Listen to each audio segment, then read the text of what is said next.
Hello, everybody. It's SS, the showstopper, and I'm coming to you once more from the Devil Advocate channel. And today, I want to talk about remembering the sex. And for some people, the sex is their favorite sex, really is the sexual intercourse. Some is anal sex, some is oral sex, some is even group sex. People have various taboo sexual appetite, you know, and so as we go along, we learn more and more. But today, what I mean by remembering the sex, I'm talking about remembering the sex as in the gender. you know Growing up, we were taught to be independent, we were taught to love each other, we were taught to care about each other, to respect each other, whether it be at home, at school for those who weren't taught at home, at church for those who weren't taught at school, at in at play amongst our peers, based on who was taught at school, from who was taught at home, from who was taught anywhere. We were taught how to respect each other, how to love and care about each other. Something happened on the way to adulthood, wherein we are only for ourselves, we are only for self satisfaction, self gratification, self accomplishment. We are only for that and that only. Now, remembering the sex, I'm talking about caring for the opposite sex. The opposite sex is necessary in our life, not just for procreation, not just for intimacy, but it helps us to understand who we are in terms of our understanding, not just our body faculty, but also our mind, also our spirit, and our social ability, which means that how we relate to each other. It's very important to understand ourselves as men and women you know. So the opposite sex is very important. Now, whether you are homosexual or you're heterosexual, it's the same thing. It helps you to understand who you are. It makes you better appreciative even of your own self and not just other people.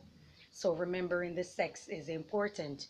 When you get into a relationship, everything is groovy and fine. There's a lot of sex, there's a lot of intimacy until, children comes into play, bills come into play, work come into play, goals come into play, different targets, a lot of discussion. And so people lose attraction, people lose intimacy, there's so much distraction, there's so much things that are coming in the middle of it. And we try our best to get back to when we just met. And it's very difficult to do so because a lot of times we only got together based on a mere attraction, based on genetics. Oh, she's so pretty, she's so gorgeous, her bone structure, her body structure is great for me. Or he's so gorgeous, he's so handsome, his structure is great for me, it's great for bearing wonderful or beautiful children that we consider beautiful, or most attractive. And so the substances died out, and when it dies out, then we start to get back to basic, to find out where we went wrong and how can we go back there when it's already all lost and gone.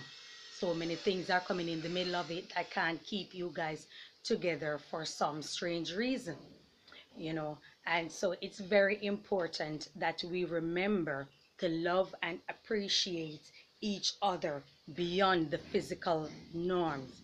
Love the person as a human being, love the person as the opposite sex, respect someone, respect people, respect each other.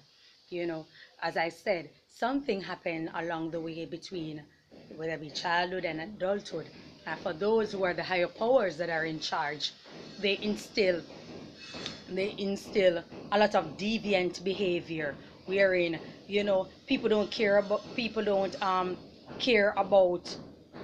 what you have to say. So when you're in a position of power, you should just exercise power by any means necessary and not care about anybody's feelings or what anybody has to say. So you grow up learning that and understanding that, especially when you become a part of the workforce, or you become a young adult, and so you grew up thinking that way. So when you get into a relationship, if it's at for ulterior motives or personal gain, there is no interest in going further.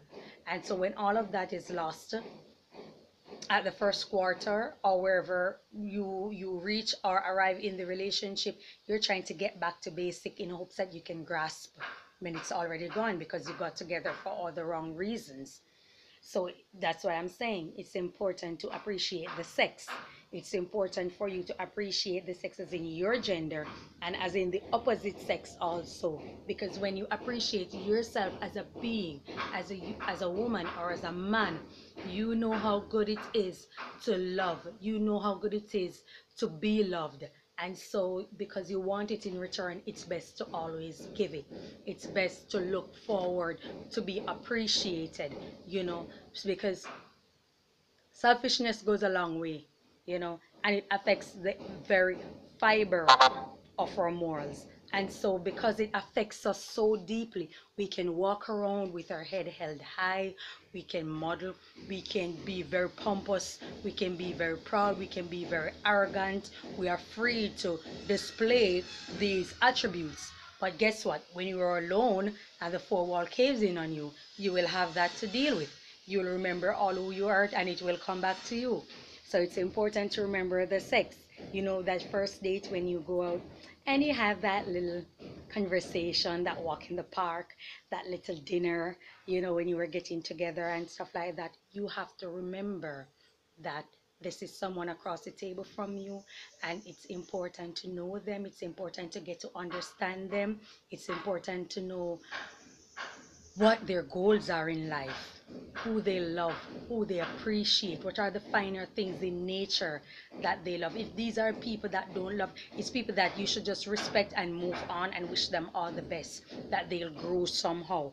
But when you go further into it, because you're caught up with the attraction, or you're caught up with how good the sexual intercourse is going to be, then you throw caution to the wind, not realizing that there's no room for growth in this individual, and so you're left hanging, you're left hurt, you're left heartbroken for a very long period of time, and it can cause you to be broken, which means that you go on hurt beyond repair. And so when you move on in life, you just walk around hating people, you walk around hating women, you hate men, you hate everybody you get in contact with, all because of the source of one person. So that's why I'm saying it's very important to remember the sex.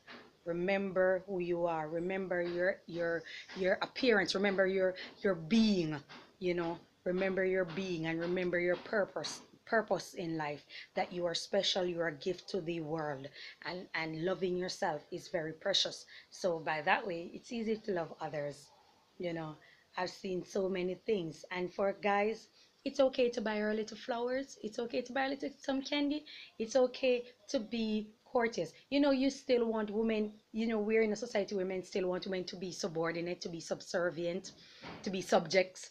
But at the same time, they want women to be independent. They want them to make their own money. They want them to be all these things. And it's like those two things are very polar opposite. It's very difficult for you to get so much quality out of one person, out of one species, and at the same time be a great mother and be a porn star in the bedroom. It's gonna be very difficult. And so what a lot of people tend to do is they become open-minded, where they want to invite third parties in their bedroom for that excitement and for that entertainment. But you should also remember that when you invite a third party in your bedroom, they eventually will show up uninvited by one party, and then you're going to have some problems. So as I said, it's important to remember the sex. Make time to understand each other, make time to be intimate with each other, make time to try things new that can benefit both of you, not necessarily something that may involve a third party. I'm not apprehensive, or I'm not hesitant to a person's sexual appetite and what they choose to do with their life. I'm just letting you know that there's a possibility that this person will most likely leave you for the other person, or leave you for someone else. And also, if you're inviting people and if it's by a constant suggestion of one party, you have to understand that the other party eventually will, may most likely find someone else that they will invite, that you don't know about. These are things that happen. So, like I said, remembering the sex is important. It plays on sex. It plays on sex very, very tricky, but it has meaning, it has substance in understanding who you are as a human being and your relation to to life and to people, that you're being masculine, being feminine. It helps you to relate. I'm sure it may sound like off the bat crazy at first, but when you get into the nitty gritty of it and you start practicing it, you will know and you will get to understand clearly what I'm saying. So you can take it with a grain of sugar. It's not that difficult to comprehend. Remembering your sex, remembering who you are. I remember my sex. I try to at least every day. What I also mean by remembering the sex is that even though you're an independent woman and you can screw in a bulb, you can nail a board, it's not, you can do that, while being independent. But there's nothing wrong with asking a man to pick up a board for you, or to nail in something for you. There's nothing wrong with asking them. There's nothing wrong with being very feminine. There's sometimes you want to let your hair down, wear a summer dress instead of always wearing a pant. There's nothing wrong with that. So remembering your sex, like I said, is very important because it helps to grow you. It grow you. It doesn't matter what sexual gender you identify with. It's good that you can remember who you are and stand up for what you believe in. So if you believe in that, then you can stand up for it. But just know that it's important that this is what you're standing in permanently. This is what you represent yourself as always, so as not to trick and mislead the crowd. Because you will end up having problems not only for others but for yourself also. you know so I hope that you can like, comment, share, subscribe, and if you have anything that you want to add or you want to suggest, you can send a message to me. I'll check it, I'll read it, and I'll inject it. If you want a shout out, I'll give you a shout out. I'm available for promotions, I'm available for ad. You can email me just the same at deviladvocatess@gmail.com. I'm available. So like, comment, share, subscribe, and always remember to remember the sex. Have a wonderful day. God bless you.